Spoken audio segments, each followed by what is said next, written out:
Hola, ¿cuánto tiempo, verdad? Bueno, hoy vamos a recuperar algunas de las cuestiones que vienen preocupándome últimamente y bueno, pues vamos a retomar nuestra secuencia diaria de vídeos. Espero que no me fallen las fuerzas. He tenido a lo largo de estas últimas jornadas, pues un pequeño inconveniente de índole física y bueno, pues no he estado muy alineado. Y ya a día de hoy, ya hoy día, hoy Adviento, de acuerdo, día del astrólogo, pues Epifanía, mejor dicho, Epifanía del Señor. Pues estamos ya en el punto en el cual pues vamos a reintegrarnos y vamos a hablar pues de temas relacionados hoy con el Sol, la Luna, el horizonte y la matriz simbólica del destino. Hablaremos de Seb, Sepset y el equilibrio de la fortuna. El giro hacia la mitología egipcia que ha venido dando en estos últimos tiempos para explicar muchas cosas importantes que están relacionadas con el oficio y con diversas técnicas. ¿Mm?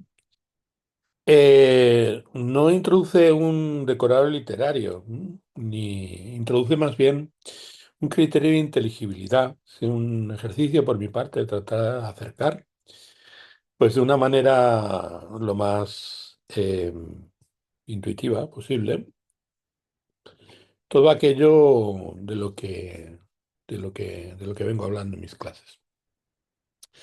La astrología horoscópica se construye sobre una tríada que organiza el sentido de la carta desde su base más antigua.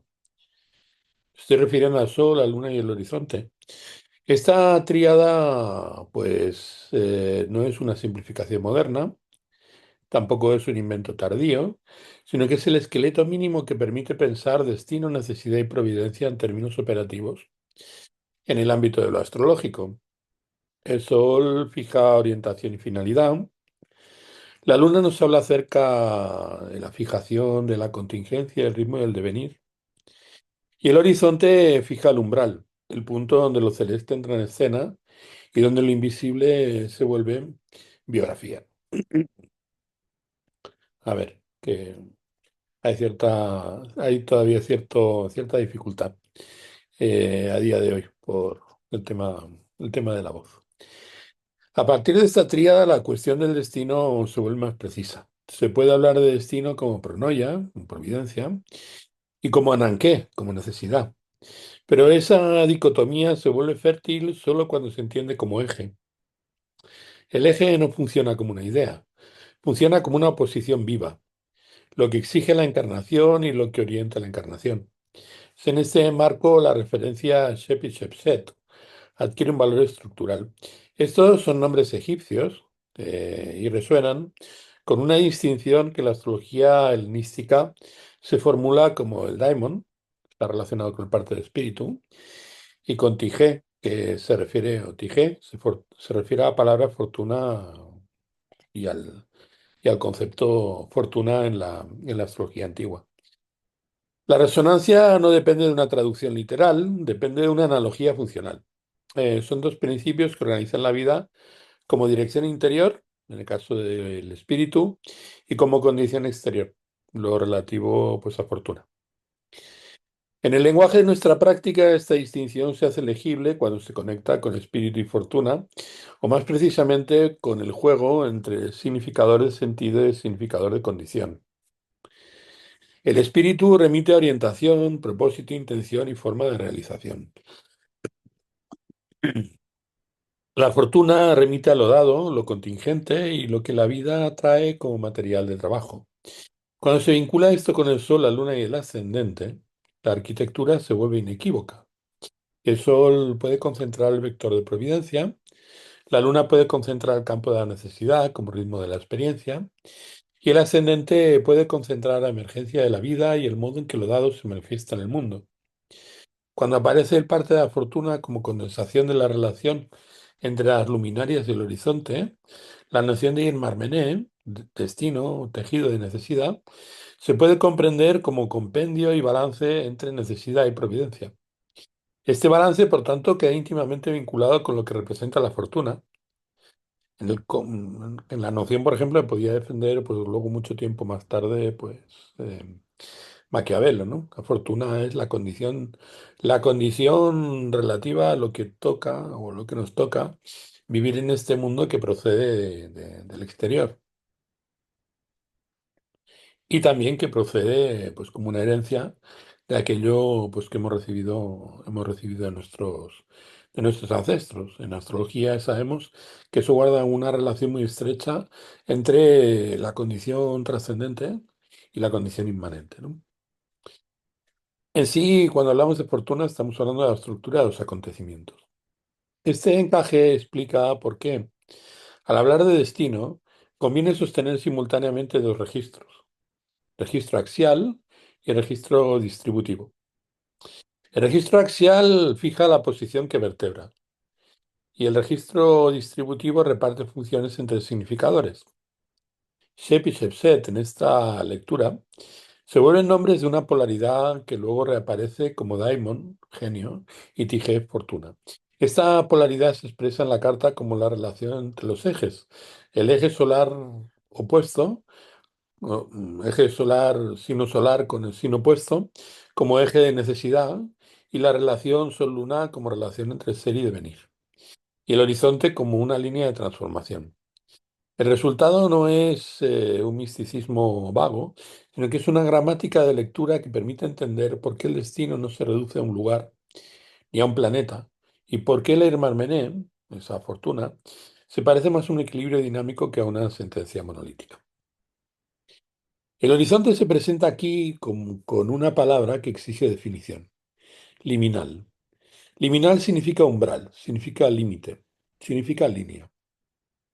Esa línea separa y al mismo tiempo conecta dos dominios: lo nocturno y lo diurno.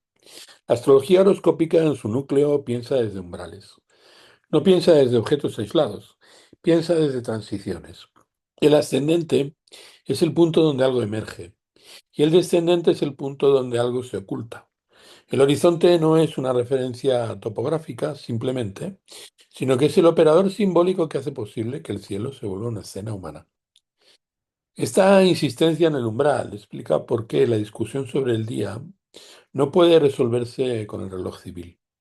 El día astrológico nace con el amanecer porque la vida se define por la emergencia del sol en el horizonte. El día civil corta a medianoche porque administra convenios. El horizonte pertenece al orden natural del cielo, por eso organiza el orden de horas planetarias y el modo en que se piensa el paso de un régimen a otro, del régimen de lo nocturno al régimen de lo diurno. El umbral, así entendido, ofrece un soporte conceptual para comprender la relación pronoia-aranqué. La providencia se reconoce como luz que orienta y la necesidad se reconoce como límite que exige. El umbral, el horizonte, es el lugar donde esa tensión se vuelve activa. Por eso también el horizonte sostiene una lectura de nacimiento y muerte que no es metafórica. La vida en su sentido más elemental aparece y desaparece. Aparece como salida del sol y desaparece como puesta del sol. La conciencia humana desde muy temprano convirtió esa repetición en un símbolo de transformación: nacer, morir y renacer. La astrología no inventa este símbolo, sino que lo formaliza, lo codifica y lo distribuye en la carta. El énfasis en el pitagorismo que vengo haciendo desde hace ya bastante tiempo no entra aquí simplemente como una referencia intelectual puramente o como una erudición de índole ornamental, sino que me sirve como puente. La tradición pitagórica, en particular su vertiente órfica, ofrece un marco filosófico y matemático que conecta a los fenómenos celestes con principios simbólicos de manera armónica. Esta conexión tiene un valor metodológico y permite pensar correspondencias sin caer en arbitrariedades. El pitagorismo propone que el cosmos posee una estructura de proporción, medida y ritmo, y que la mente puede leer esa estructura como un orden. En una lectura astrológica rigurosa, eso funciona como un criterio de sobriedad. Si la correspondencia no respeta la estructura del cielo, se vuelve pura especulación. En términos generales, la tríada se formula con claridad. El Sol se asocia con la vida, con la luz y con el orden, y la Luna se asocia con la renovación, el ciclo y la receptividad. El horizonte se asocia con umbrales de transformación, puntos críticos, donde ocurren cambios como el nacimiento y la muerte. Esta formulación tiene dos capas. Tiene por un lado una capa antropológica, la humanidad en épocas distintas otorga sentido astronómico, esotérico y filosófico a los mismos fenómenos, y esa continuidad revela una red de correspondencias persistente. Y también tiene otra capa técnica. Es decir, en la carta estos tres elementos organizan el conjunto de significadores y permiten una lectura del destino como eje y como ritmo. La continuidad entre culturas no debe leerse como identidad plana. Egipto no es Grecia, Grecia no es Egipto. La continuidad aparece como la persistencia de problemas y persistencia de soluciones simbólicas. El sol, la luna y el ascendente imponen un vocabulario inevitable. Luz, sombra, fase, umbral, retorno, y cada cultura despliega ese vocabulario con nombres y relatos distintos. Esa diferencia no destruye la correspondencia, sino que la vuelve más rica porque permite ver la estructura bajo varios lenguajes. En la mitología egipcia, el sol y la luna se entienden como entidades divinas de enorme poder, integrados en un ciclo diario y mensual que simboliza la continuidad de la vida. El sol, entendido como logos espermático, razón seminal, como principio y primera emanación de lo divino, aparece personificado en varias formas según su posición en el cielo. Esta multiplicidad no es un proceso, no es confuso, es una precisión simbólica. Una misma realidad cósmica exhibe rostros distintos según el umbral que cruza. Ra, por ejemplo, representa al sol en su apogeo de mediodía, el sol en su culminación, el sol en su potencia central. Gebrí representa al sol naciente. Su símbolo es el escarabajo y condensa una idea de generación espontánea y de renovación. El sol vuelve a nacer desde el horizonte como si se engendrara a sí mismo. Atum representa al sol poniente, el sol que declina y el sol que se recoge hacia la noche. Esta tríada de formas solares asocia en ciertos relatos con dioses específicos. Horus encarna al sol naciente que resucita cada amanecer. Ra encarna al sol poderoso de mediodía y Osiris, dios de la muerte y de la resurrección, se equipara con el sol moribundo del ocaso. Y aquí aparece una corrección explícita que conviene conservar. Osiris se vincula con el ocaso. La tríada Horus, Ra y Osiris vincula el recorrido solar con tres momentos críticos alrededor del horizonte: el orto, el culmen y el ocaso. La astrología, al hablar de ascendente, medio cielo y descendente, reconoce esos mismos puntos como ejes de manifestación. La diferencia está en el lenguaje. Si en Egipto esa descripción se narra en el mito, la astrología lo lleva a efecto a través del cálculo. Y de lo que estamos hablando en todo caso es del mismo fenómeno. La imaginería egipcia ofrece una representación del horizonte que es casi una definición visual del umbral. El horizonte, llamado Ajet, se representa como un disco solar emergiendo entre dos montañas. Esa figura indica el lugar del cielo por donde el sol sale. El horizonte oriental marca el portal del amanecer y el occidental señala la entrada al inframundo al atardecer. En términos astrológicos, el signo ascendente presenta el Ajet. El signo que desciende representa el atardecer y la puerta del ocaso. Y esa identificación no pretende convertir la carta en un jeroglífico, sino que pretende mostrar que la carta es una formalización de un símbolo cosmológico preexistente. En la concepción egipcia, cada ocaso se entiende como una muerte ritual. El sol muere al hundirse en el horizonte oeste, llamado Manú, y emprende un viaje nocturno a través del mundo subterráneo, el Duat.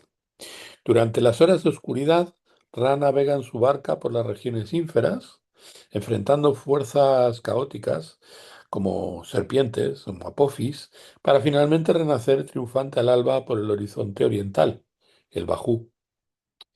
Cada amanecer se vive como una resurrección solar, como reafirmación del orden cósmico del Maat. El caos no desaparece, se combate y se ordena cada día. El orden no es un estado fijo, sino que es una victoria diaria. Este relato sostiene directamente el valor del horizonte como un operador místico. El horizonte no es un accidente geográfico, sino es el lugar de eficacia donde ocurre la transición entre la vida y la muerte, o entre la muerte y la vida. Esa eficacia se inscribe en forma de arquitectura.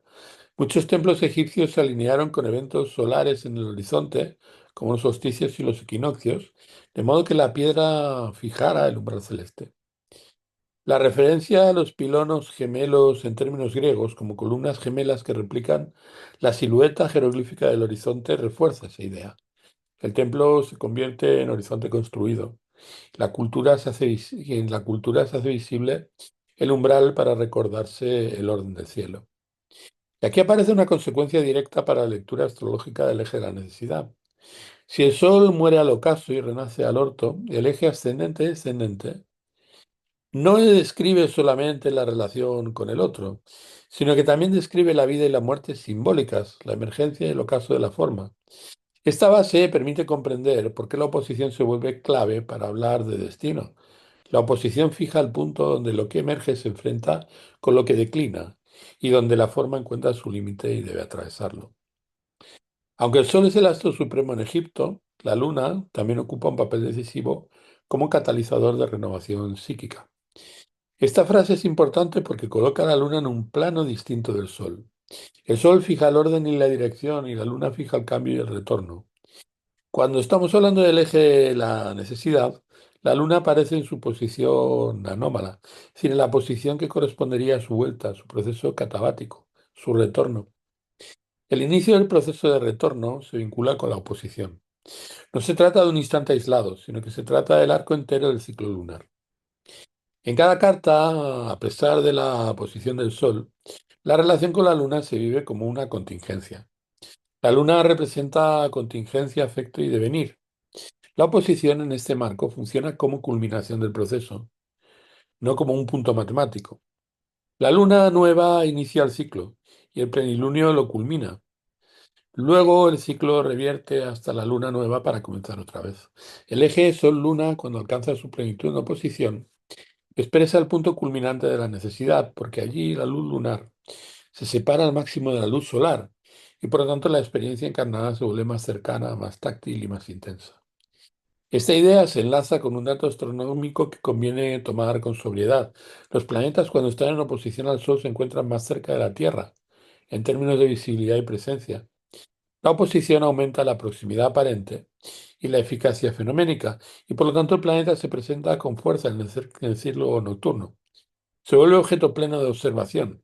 Se vuelve casi lunar en el sentido de que participa del dominio sublunar como experiencia. Y en términos simbólicos, la oposición acerca la significación al cuerpo. La distancia del Sol se vuelve cercanía de la Tierra. Por eso la oposición dentro del eje de la necesidad puede leerse como máximo de incidencia sobre los asuntos materiales. La pluralidad de dioses lunares egipcios no debilita para nada el símbolo lunar, sino que lo hace más amplio, lo enriquece. Un primer nombre es La, el disco lunar venerado especialmente en el Imperio Medio. Esa admonición, esa manera de referirse a la luna, se sincretiza con Osiris y esa fusión fija una correspondencia crucial. Osiris, vinculado al Sol en su fase de ocaso, se enlaza con la luna como astro de la noche. La luna queda así relacionada con el ocaso solar y por lo tanto con el signo opuesto al signo del Sol. Esta identificación refuerza la idea de oposición como eje de la necesidad. El opuesto del Sol es el lugar donde la experiencia se vuelve nocturna, donde la forma se repliega y donde el cuerpo y la memoria adquieren protagonismo. Otro nombre decisivo que también figura en nuestra historia es el nombre de Thoth, el dios Ibis, que está vinculado a Mercurio y está concebido como una deidad lunar de sabiduría y cálculo del tiempo. Thoth llega a fusionarse con La en la forma Thoth-La, llamado el Señor de las Estrellas. La resonancia con Hermes es clara en el plano funcional, cálculo, medida, estructura y mediación. Si el Sol fija el orden y la Luna fija la fase, Thoth fija el cómputo, el modo en que el ritmo se vuelve calendario y el modo en que el ciclo se vuelve conocimiento. Este punto es especialmente relevante para una astrología que se reclama rigurosa. Sin cómputo, el símbolo pierde su dimensión eh, definitoria. Con el cómputo, el símbolo se vuelve técnica. Jonsu, hijo de Amón y Mut, aparece como dios lunar popular cuya leyenda lo describe viajando cada noche de este a oeste para revivificar a su padre Amón. Es otra de las admoniciones propias de la maravillosa y muy amplia, eh, vamos, la maravillosa y muy amplia pues, mitología egipcia. Amón, en este caso, se vincula al Sol y por lo tanto Jonsu encarna un principio de revitalización nocturna del orden solar. Esta idea llevada a la carta permite pensar a la Luna como un agente de reparación. Lo que el día gasta, la noche lo recompone, y lo que el sol fija, la luna lo renueva. Incluso Anubis puede asociarse al astro nocturno, custodiando a la luna en representaciones artísticas. Esta custodia subraya un aspecto de la luna que resulta central en la práctica astrológica. La luna como guardiana de los umbrales y como guía en lo subterráneo y como mediadora entre la vida y la muerte simbólicas. ¿Mm? La pluralidad de figuras revela un punto doctrinal muy importante. La luna, por su luminosidad más tenue que el sol, se ve como agente de transformación. La transformación implica ambivalencia. Regenera y corrompe, protege y disuelve y sostiene la vida, anunciando su desgaste. Esta ambivalencia encarna con la significación lunar en la astrología. Aquí conviene pues, referirnos a Aristóteles. Alguna vez me habéis oído hablar acerca de que Aristóteles, en uno de sus textos más importantes, el de Generatione et Corruptione, habla acerca del orbe sublunar como el orbe de la corrupción. La luna representa ese principio. Corrupción aquí significa proceso de cambio en la materia, proceso de generación y destrucción, conversión de la carne. La luna rige los procesos por los cuales la existencia encarnada se vuelve concreta. Digestión, crecimiento, decadencia, hábito, memoria orgánica. La luna se vuelve un agente de transformación. Rige calendarios agrícolas y festividades y rige todo lo relacionado con el cuerpo. Se añade además un matiz cultural que es importante en la lógica tradicional. Los ritmos femeninos se vinculan a la luna porque desde el punto de vista ancestral el cuerpo se considera femenino. Esta afirmación describe un esquema simbólico antiguo. No pretende simplemente polarizar en lo sexual pues, las distintas atribuciones. En el marco antiguo, lo corporal se concibe como receptivo, cambiante y cíclico, y por lo tanto se asocia a lo femenino. Este esquema sostiene la lectura del eje de la necesidad. La necesidad se inscribe en el cuerpo y el cuerpo se vive como campo lunar. Aquí la astrología tradicional encuentra un criterio de rigor. La luna no refiere únicamente a emociones en sentido psicológico. La luna se interpreta como condición corpórea del alma encarnada, como memoria viva y como ritmo de afectación. Y por lo tanto su efecto es el efecto relacionado con la encarnación. Por eso la luna se vuelve el indicador natural de contingencia. Se sostiene una afirmación fuerte sobre la duración y hegemonía de Egipto. Podríamos hablar que es una larga tradición que abarca un periodo larguísimo de miles de años de historia.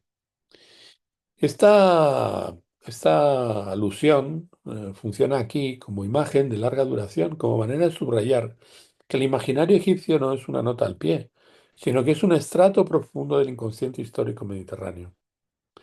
La idea que se desprende es clara. Buena parte de los mitos posteriores alrededor del Mediterráneo resuenan con mitos de origen egipcio, y esa resonancia se explica por continuidad de símbolos y por circulación cultural. El marco del Mediterráneo está vinculado a una idea también muy antigua, que es la idea del agua primordial. Aquello que llamaríamos como zalasa, ¿de acuerdo? Como matriz en la que se inscriben todos los mitos posteriores. Todos mitos fundacionales, o la inmensa mayor parte de ellos, hablan de las aguas lustrales, las primeras aguas, ¿no?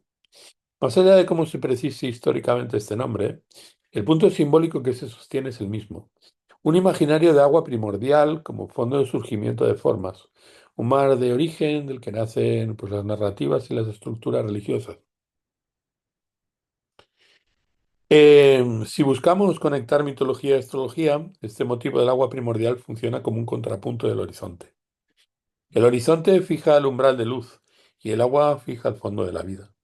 La astrología, al distribuir los elementos y las triplicidades, reconoce el agua como memoria y pertenencia. Y Egipto, al narrar los orígenes, la convierten en matriz mítica. Por lo tanto, la idea de una hegemonía absoluta de la concepción egipcia en las antiguas mitologías alrededor del Mediterráneo funciona como una afirmación de continuidad simbólica más que como una cronología crítica en un sentido académico. El valor dentro de este marco consiste en sostener que el mito egipcio actuó como emblema cultural de larga duración y que por eso su gramática del sol, la luna y el horizonte sigue siendo legible en sistemas posteriores, incluida la astrología helenística. Horus y Set disputan la herencia de Osiris y con esta mención podemos preparar el siguiente paso lógico, pasar del ciclo cósmico al conflicto de legitimidad. Si Horus representa al sol naciente y Osiris el ocaso, Set introduce el principio de ruptura, de violencia, de desorden, de fuerza que compite por el orden. La disputa por la herencia de Osiris dramatiza una cuestión que en astrología se formula de manera más concisa. ¿Qué rige, qué dispone, qué se hereda, qué se pierde y qué se recupera? La herencia en un registro simbólico se parece a la cadena de disposiciones en la carta. Un principio transmite su naturaleza a otro, un regente entrega condiciones, un significador recibe y transforma. Ahora voy a hablar del ojo lunar de Horus, de su pérdida, de su fragmentación y de su restitución como gramática del ciclo menguante. La escena central que permite soldar sin fisuras, mitología egipcia y astrología tradicional es brutalmente simple. Una pérdida, una mutilación y una recomposición. En la disputa por la herencia de Osiris, entendiendo ya a Osiris como sol poniente, como el principio que declina hacia el oeste, Horus, que encarna el sol naciente y su potencia de resurrección cotidiana, pierde su ojo izquierdo a manos de Set. La violencia del mito no es un exceso narrativo, es la manera egipcia de fijar con una imagen indeleble un proceso astronómico que resulta estructural para cualquier lectura del destino en clave de necesidad y de providencia. La tradición astrológica asigna a la luna una correspondencia ocular precisa. En los hombres, la luna rige el ojo izquierdo. En las mujeres, la luna rige el ojo derecho. Este reparto no, este reparto nos habla acerca de una polaridad simbólica. Nos habla acerca de la luna como un órgano de visión receptiva, nocturna y fluctuante, y del sol como un órgano de visión directa, diurna y afirmativa. De ahí que el ojo lesionado de Horus pueda ser identificado como el ojo lunar. El ojo se fragmenta en pedazos y no queda simplemente dañado. Fragmentación significa fase, significa reparto de la luz y significa pérdida gradual.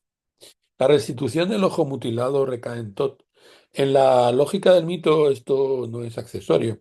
Tot es el principio del cómputo, de la medida, del cálculo del tiempo. Como expresábamos antes, su función consiste en devolver integridad a aquello que el conflicto ha dispersado. Si Horus representa la potencia solar que emerge, Set representa la fuerza que corta y dispersa, y Thoth representa la inteligencia que la recompone. Esta tríada, leída con rigor, corresponde a una gramática cósmica: emergencia, disolución y reintegración. Cuando el mito dice que todo sana y recompone el ojo, está afirmando que el ciclo lunar no es caótico, sino que es un orden medible, un orden reconstruible, un orden susceptible de ser integrado como doctrina. Los egipcios identificaban explícitamente el ojo izquierdo de Horus con la luna y el derecho con el sol, como comentábamos. El ojo lunar es el ojo débil o herido de Horus. Mengua durante la batalla, se pierde en la oscuridad y luego restaurado. Este menguar describe el arco menguante del círculo lunar como un proceso de pérdida de luz. La oscuridad aparece como un gradiente. Ese gradiente es el que permite hacer correspondencias finas con la astrología helenística. La necesidad no golpea como una piedra, sino que se instala como un proceso. La batalla empieza cuando la luna entra en oposición con el sol. Esta fase condensa el corazón de la doctrina. La oposición significa e inaugura un drama de separación máxima entre el principio de luz diurna y el principio de luz nocturno. A partir de esa oposición comienza el proceso de reconstitución a través de 14 fragmentos del ojo que representan los 14 días que van desde la luna llena hasta la luna nueva. En ese tramo, el símbolo funciona con exactitud. La luz se desmembra y al mismo tiempo se prepara la restitución en la invisibilidad. La recomposición implica un trabajo de días y un descenso que guarda dentro de sí la posibilidad del retorno. Este esquema además se vincula con aquello que ya quedó insinuado en la teoría de la anábasis y de la catábasis. El ciclo de un astro, entendido como ascenso y repliegue, tiene un correlato visible en el modo en que los planetas se ponen y reaparecen y en cómo la Luna recorre posiciones significativas respecto del Sol. La Luna hace su oposición y luego va recorriendo en términos de signos derivados desde el Sol.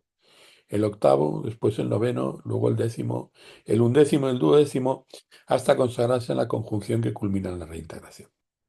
Estas posiciones marcan periodos de luna en relación a la sede solar, porque la sede solar fija la providencia y su opuesto fija el campo de la necesidad. El recorrido de la luna en signos derivados desde el sol se vuelve una liturgia astronómica, una secuencia de estaciones donde el vínculo se afloja, se fragmenta, se purifica y se vuelve a fundar. El ojo de Horus, el Udyat, el ojo restaurado, aparece con frecuencia en la iconografía egipcia precisamente por eso. Representa un ojo recompuesto, un ojo que atravesó la mutilación y volvió a brillar completo.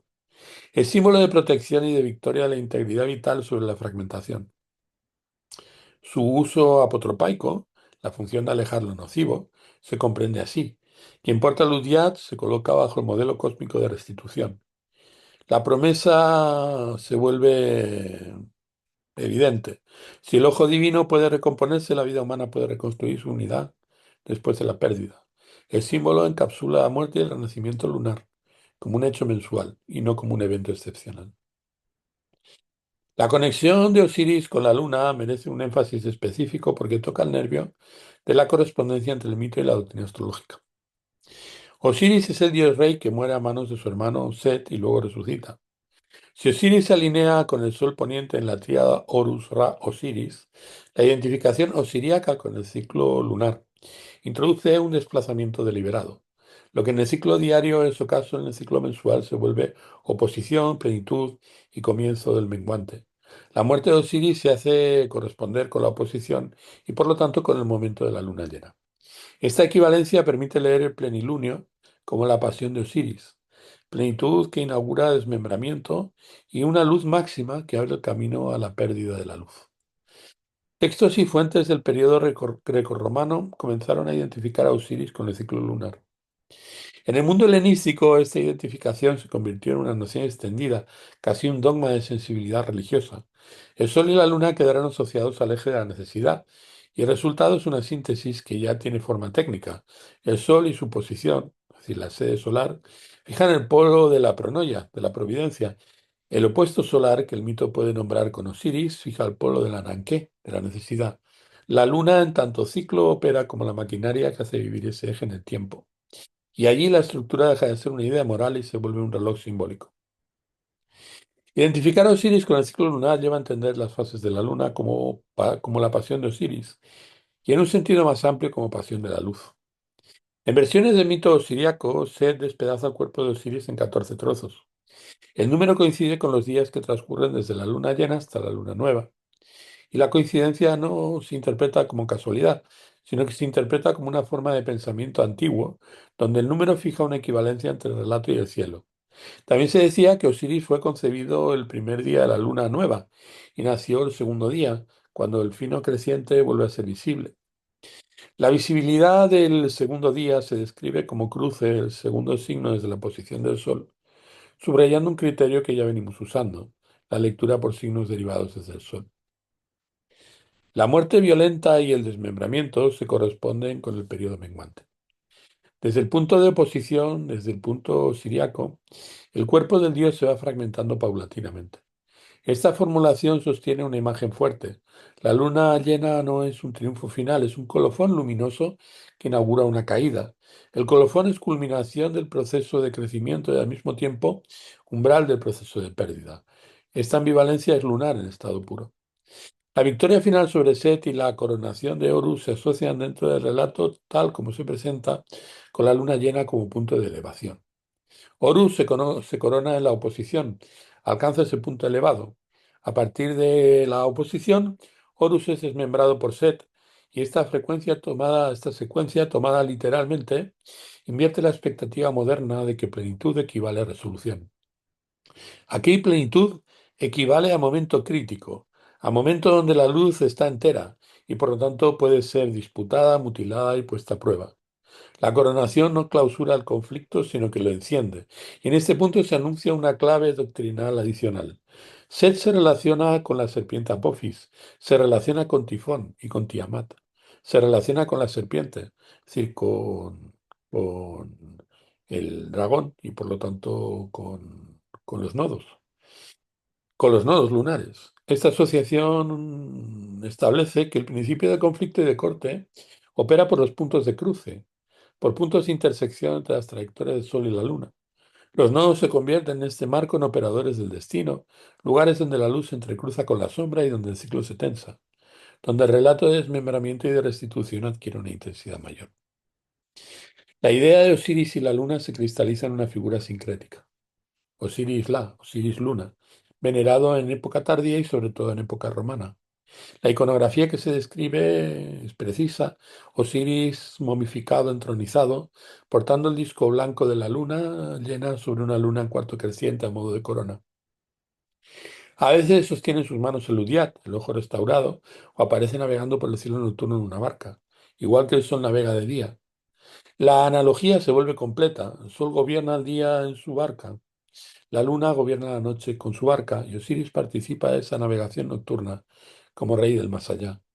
En algunas representaciones, especialmente en Dendera, se ve a la luna en forma de ojo de Horus navegando con 14 deidades a bordo, que representan los 14 días de la fase menguante. Esta imagen refuerza el vínculo entre la fragmentación y el número, y cada día es un fragmento, cada fragmento es una parte del ojo y cada parte es una pérdida que conduce a una restitución. El simbolismo era transparente para los egipcios. La luna menguante evoca fragmentación y muerte. La luna creciente evoca recomposición y retorno a la vida. Cada mes la luna muere y renace joven, creciendo hasta la plenitud, tal como Osiris resucita para reinar en el más allá. El ciclo se convierte en una metáfora de la vida que se recupera tras el fallecimiento, una alegoría del poder de regeneración que triunfa sobre la muerte. Muy bien, hasta aquí el vídeo de hoy. No quiero prolongarlo más.